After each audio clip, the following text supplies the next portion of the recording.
Hello friends, welcome back to our channel. Friends, మనకు SSC నుండి సీజీఎల్కి సంబంధించి ఒక భారీ ఉద్యోగ నోటిఫికేషన్ అయితే విడుదలైందండి. దీంట్లో టోటల్ వేకెన్సీస్ వచ్చేసి 17,000 పైగా ఉద్యోగాల భర్తీకి నోటిఫికేషన్ అయితే విడుదలైందండి. సో దీంట్లో మనం ఇంపార్టెంట్ డేట్స్ కనుక చూసినట్లయితే మనకు అప్లికేషన్ ప్రాసెస్ స్టార్ట్ వచ్చేసి మనకు 24th, అంటే ఆల్రెడీ ఈ అప్లికేషన్ ప్రాసెస్ అనేది స్టార్ట్ అయిపోయింది.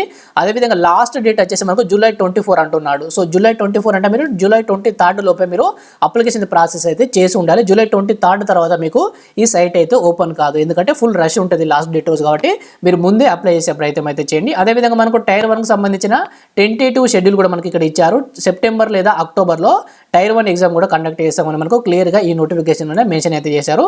సో ఈ ఉద్యోగాలకు సంబంధించి మనం ఏజ్ లిమిట్ కనుక చూసినట్లయితే దీనిలో 2 రకాల ఉద్యోగాలు ఉన్నాయండి. గ్రూప్ బి, అదేవిధంగా గ్రూప్ సి, 2 రకాల ఉద్యోగాలు అయితే ఉన్నాయి. సో ఫస్ట్ గ్రూప్ బికి సంబంధించిన ఏజ్ లిమిట్ చూసినట్లయితే దీంట్లో ఉన్న ఉద్యోగాలు అన్ని అసిస్టెంట్ సెక్షన్ ఆఫీసర్ ఉద్యోగాలు అండి. అన్ని అసిస్టెంట్ సెక్షన్ ఆఫీసర్ ఉద్యోగాలు కానీ వివిధ డిపార్ట్మెంట్ల వారిగా ఉన్నాయి. సెక్రటరీ సర్వీస్ కావచ్చు, అదేవిధంగా ఇంటెలిజెన్స్ బ్యూరోలో, రైల్వేలో, అదేవిధంగా ఎక్స్టర్నల్ అఫైర్స్ మినిస్ట్రీలో ఈ యొక్క ఉద్యోగాలు అయితే ఉన్నాయి. సో దీనికి సంబంధించి అన్ని ఉద్యోగాలకు దాదాపుగా 18 నుంచి 30 సంవత్సరాల వయసు ఉన్న వాళ్ళు అయితే అప్లై చేసుకోవచ్చు. కొన్ని ఉద్యోగాలకు 20 అని మెన్షన్ చేశారు స్టార్టింగ్లో. మ్యాక్సిమం ఏజ్ మాత్రం 30 సంవత్సరాల వరకు అయితే ఉండవచ్చు. అదేవిధంగా ఎస్సీ ఎస్టీ వాళ్ళకు 5 years, అదేవిధంగా ఓబీసీ వాళ్ళకు 3 years ఏజ్ రిలాక్సేషన్ అయితే ఉంటుంది. సో ఎవరైనా 20 కంటే బిలో ఉన్న వాళ్ళు ఒకసారి మీరు ఏ ఉద్యోగాలకు ఎలిజిబిలిటీ ఉంటుందో ఒకసారి వీడియోని పాస్ చేసుకొని చూసుకోండి. దాదాపుగా అన్నిటికీ 18 to 30 ఉంది. సో కొన్ని ఉద్యోగాలకు మాత్రమే 20 అని మెన్షన్ అయితే చేశారు. సో మ్యాక్సిమం ఏజ్ వచ్చేసి అన్నిటికీ 30 years అయితే ఉన్నది. సో నెక్స్ట్ వచ్చేసి మనకు గ్రూప్ సి ఉద్యోగాలకు చూసినట్లయితే దీంట్లో ఎలాంటి చేంజెస్ అయితే లేవండి. అన్ని ఉద్యోగాలకు, అన్ని రకాల గ్రూప్ సి ఉద్యోగాలకు 18 నుంచి 27 సంవత్సరాల వయసు ఉన్న వాళ్ళైతే అప్లై చేసుకోవచ్చు. అదేవిధంగా ఓబీసీ వాళ్ళకు 3 years, ఎస్సీ ఎస్టీ వాళ్ళకు 5 years ఏజ్ రిలాక్సేషన్ అయితే ఉంటుంది. సో దీన్ని కూడా మనకు ఈ నోటిఫికేషన్లోనే మెన్షన్ అయితే చేశారు. ఇక్కడ చూసినట్లయితే మనకు క్లియర్గా ఇక్కడ ఇచ్చారు. ఎవరికైనా బార్డర్స్ డేట్ కనుక ఉంటే మీరు ఈ డేట్స్ అయితే మీరు టాలీ చేసుకొని చూడండి. మీరు గూగుల్లో ఏజ్ క్యాలిక్యులేటర్ ఓపెన్ చేసి ఈ యొక్క డేట్స్ అయితే మీ డేట్లను టాలీ చేసుకోండి. మీ యొక్క డేట్ ఆఫ్ బర్త్ని టాలీ చేసుకొని కరెక్ట్ ఏజ్ని అయితే మీరు కన్సిడర్ చేసుకోండి. సో నెక్స్ట్ వచ్చేసి మనకు అప్లికేషన్ ఫీజు అండి. అప్లికేషన్ ఫీజు చూసినట్లయితే మనకు అందరికీ 100 రూపీస్ అండి. జనరల్ వాళ్ళకు అందరికీ 100 రూపీస్. అదేవిధంగా ఎస్సీ ఎస్టీ, అదేవిధంగా ఉమెన్, అదేవిధంగా పర్సన్ విత్ డిజబిలిటీస్ వాళ్ళకు ఎలాంటి అప్లికేషన్ ఫీజు అయితే దీంట్లో లేదు. సో నెక్స్ట్ వచ్చేసి మనకు ఎగ్జామినేషన్ సెంటర్స్ చూసినట్లయితే మనకు ఎగ్జామినేషన్ సెంటర్స్ వచ్చేసి మనం 2 తెలుగు రాష్ట్రాలకు సంబంధించి చూద్దామండి. ఇక్కడ మనకు ఆంధ్రప్రదేశ్కి సంబంధించి చీరాల, గుంటూరు, కాకినాడ, కర్నూలు, నెల్లూరు, రాజమండ్రి, తిరుపతి, అదేవిధంగా విజయనగరం, విజయవాడ, విశాఖపట్నంలో ఆంధ్రప్రదేశ్కి సంబంధించి ఈ సెంటర్లు అయితే ఉంటాయండి. అదేవిధంగా తెలంగాణకు సంబంధించి చూసినట్లయితే హైదరాబాద్, కరీంనగర్, వరంగల్ ఈ 3 జిల్లాల్లో ఈ సెంటర్స్లో ఎగ్జామ్స్ అయితే కండక్ట్ చేస్తారు. సో నెక్స్ట్ వచ్చేసి మనకు క్వాలిఫికేషన్ సంబంధించి చూసినట్లయితే ఇందులో జూనియర్ స్టాటిస్టికల్ ఆఫీసర్కి సంబంధించిన ఉద్యోగాలకు వచ్చేసి bachelor degree in any subject from recognised university or institute with 60% marks in mathematics 12th standard అంటున్నాడు. 12th స్టాండర్డ్లో 60% మార్కులతో మీకు మ్యాథ్స్ సబ్జెక్ట్ అయ్యి ఉండాలి. అదేవిధంగా వాళ్ళు డిగ్రీ కూడా కంప్లీట్ చేసి ఉండాలని మనకు ఈ జూనియర్ స్టాటిస్టికల్ ఆఫీసర్కి సంబంధించి అడుగుతున్నాడు. అదేవిధంగా ఇదే జూనియర్ స్టాటిస్టికల్ ఆఫీసర్కి సంబంధించి bachelor degree in any subject with statistics అంటున్నాడు. సో స్టాటిస్టిక్స్ సబ్జెక్ట్ ఉంటే డిగ్రీ ఉన్న వాళ్ళు కూడా మీరు అప్లై చేసుకోవచ్చు. లేదా మీకు ఇంటర్మీడియట్లో 60% మార్క్స్ అనేది మ్యాథ్స్లో ఉండాలి, ఎనీ డిగ్రీ అయినా పర్వాలేదు. సో ఇది మనకు స్టాటిస్టికల్ ఆఫీసర్కి సంబంధించి.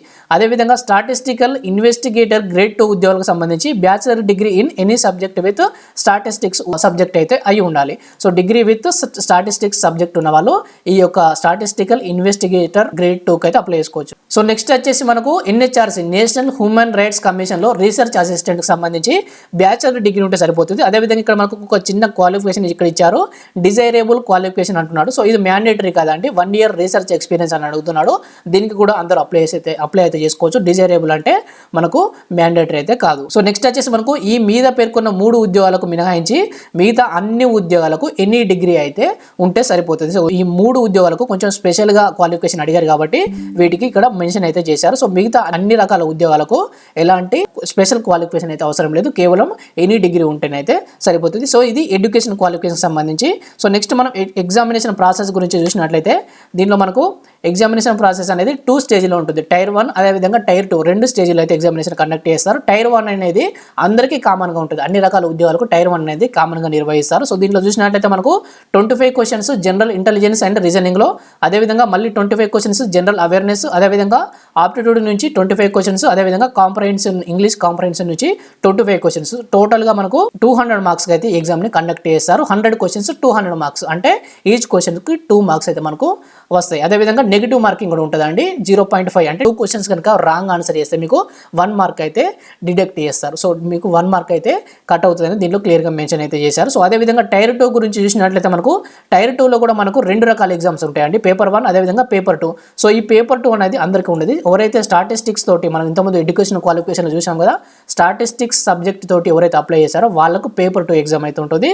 సో పేపర్ 1 అనేది అందరికీ కామన్గా ఉంటుంది. సో దీంట్లో సిలబస్ వచ్చేసి మనకు మాడ్యూల్ 1లో వచ్చేసి మనకు మ్యాథమెటిక్స్ ఎబిలిటీస్ అదేవిధంగా రీజనింగ్ జనరల్ ఇంటెలిజెన్స్ అంటున్నారు. సో దీంట్లో 30 క్వశ్చన్స్ టోటల్గా 60 క్వశ్చన్స్ అనేది దీని నుంచి వస్తాయి. అదేవిధంగా మనకు ఇంగ్లీష్ లాంగ్వేజ్ అదేవిధంగా కాంప్రహెన్షన్ నుంచి 45 క్వశ్చన్స్ అదేవిధంగా జనరల్ అవేర్నెస్ నుంచి కూడా 25 క్వశ్చన్స్. సో ఇవి రెండు వచ్చేసి మనకు 70. సో దీంట్లో 60 అదేవిధంగా దీంట్లో 70 టోటల్గా 120 క్వశ్చన్స్. అదేవిధంగా మళ్ళీ మనకు సెక్షన్ 3లో వచ్చేసి కంప్యూటర్ నాలెడ్జ్ మాడ్యూల్ అంటున్నాడు. సో దీంట్లో 20 క్వశ్చన్స్ అంటే టోటల్గా 140 క్వశ్చన్స్ అయితే వస్తాయి. ఈచ్ క్వశ్చన్కి మనకు 3 మార్క్స్ అయితే మనకు సెక్యూర్ చేయడం అయితే జరుగుతుంది. సో ఇదంతా ఒకటే ఎగ్జామ్ అండి. సో దీనిలో మనకు మాడ్యూల్ 1 మాడ్యూల్ 2 అని ఇచ్చారు కదా. సో టోటల్గా ఇదంతా ఒకటే ఎగ్జామ్. దీంతో పాటు ఇదే ఎగ్జామ్లో మనకు 15 నిమిషాల పాటు ఇంకొక ఎగ్జామ్ కండక్ట్ చేస్తారు. అదే వచ్చేసి మనకు డాటా ఎంట్రీ స్పీడ్ని కూడా దీంట్లో టెస్ట్ చేయడం అయితే జరుగుతుంది. ఇదంతా మనకు టైర్ 2 ఎగ్జామ్కి సంబంధించి కాబట్టి మీరు ముందుగా టైర్ 1 ఎగ్జామ్ క్వాలిఫై అయ్యే ప్రయత్నం అయితే చేయండి. సో ఆ తర్వాత మీరు టైర్ 2కి సంబంధించిన సిలబస్ను ఈ నోటిఫికేషన్లో మీరు చూడవచ్చు. సో ఈ నోటిఫికేషన్ యొక్క లింక్ని కింద డిస్క్రిప్షన్లో ఇస్తాను. సో ఈ పేపర్ 2 అనేది మీకు అందరికీ తెలుసు, స్టాటిస్టిక్స్ సబ్జెక్ట్ ఉన్న వాళ్ళకే ఈ పేపర్ 2 అయితే ఉంటుంది. సో ఇది మనకు ఎగ్జామినేషన్ సంబంధించి. అదేవిధంగా దీంట్లో మనకు సిబిఐకి సంబంధించి అదేవిధంగా ఎన్ఐఏ ఉద్యోగాలకు సంబంధించి కూడా కొన్ని ఉద్యోగాలు ఉన్నాయి కాబట్టి వాటికి మీకు కొన్ని ఫిజికల్ స్టాండర్డ్స్ అయితే అవసరం అవుతాయి. సో దాంట్లో చూసినట్లయితే సిబిఐ ఉద్యోగాలకు వచ్చేసి మీకు ఇక్కడ మనకు మెన్షన్ చేశారు లాస్ట్లో. సిబిఐలో ఉద్యోగాలకు వచ్చేసి మెన్ వచ్చేసి 165 సెంటీమీటర్స్ అదేవిధంగా ఉమెన్ వచ్చేసి 150 సెంటీమీటర్ల హైట్ ఉంటే సరిపోతుంది. అదేవిధంగా కొండ ప్రాంతాల వరకు 5 సెంటీమీటర్ల రిలాక్సేషన్ అయితే ఉంటుంది. సో నెక్స్ట్ వచ్చేసి మనకు చెస్ట్ వచ్చేసి 76 సెంటీమీటర్ విత్ ఎక్స్పాన్షన్ అంటున్నారు. ఎవరైతే బ్రీతింగ్ తీసుకున్నప్పుడు 76 సెంటీమీటర్లు అయితే ఛాతీ ఉండాలి. అదేవిధంగా నెక్స్ట్ వచ్చేసి మనకు sub inspector for national investigation agency ఎన్ఐఏలో ఉద్యోగాలకు వచ్చేసి 170 హైట్ ఉండాలి. పురుషులకు వచ్చేసి 170 హైట్ ఉండాలి. ఉమెన్కి వచ్చేసి 150 సెంటీమీటర్ల హైట్ ఉంటే సరిపోతుంది. అదేవిధంగా కొండ ప్రాంతాల వరకు 5 సెంటీమీటర్ల రిలాక్సేషన్ అయితే ఉంటుంది. అదేవిధంగా చెస్ట్ సేమ్ ఇచ్చారు ఇక్కడ మనకు 76 సెంటీమీటర్ల విత్ ఎక్స్పాన్షన్ అంటున్నారు. ఎవరైతే బ్రీతింగ్ తీసుకున్నప్పుడు 5 సెంటీమీటర్స్ అంటే 71 నుంచి 76కి అయితే రావాలి. సో దీంట్లో మనకు మినిమం 71 అనేది మెన్షన్ చేయలేదు, కాకపోతే డైరెక్ట్గా వాళ్ళు బ్రీతింగ్ తీసుకున్నప్పుడు 76 సెంటీమీటర్స్ అనేది క్యాలిక్యులేట్ అయితే చేస్తారు. సో ఇది మనకు ఈ ఎన్ఐఏకి సంబంధించండి. సో ఇంకేమైనా డౌట్స్ ఉంటే మీరు కింద కామెంట్ సెక్షన్లో అడిగే ప్రయత్నం అయితే చేయండి, తప్పకుండా నేను రిప్లై ఇస్తాను. ఎగ్జామ్ అనేది ఇంగ్లీష్ అండ్ హిందీలో మాత్రమే ఉంటుందండి, తెలుగులో ఉండదు. సో అంతకుముందు కొన్ని ఉద్యోగాలకు తెలుగులో కూడా కండక్ట్ అయితే చేశారు, మళ్ళీ ఇప్పుడు తెలుగులో అయితే ఈ ఎగ్జామ్ అయితే కండక్ట్ చేయడం లేదు. ఇంగ్లీష్ మరియు హిందీలోనే ఈ ఎగ్జామ్ అయితే ఉంటుంది. సో ఏమైనా డౌట్ ఉంటే కింద కామెంట్లో అడగండి, నేను రిప్లై ఇచ్చే ప్రయత్నం అయితే చేస్తాను. Thank you for watching. Thank you.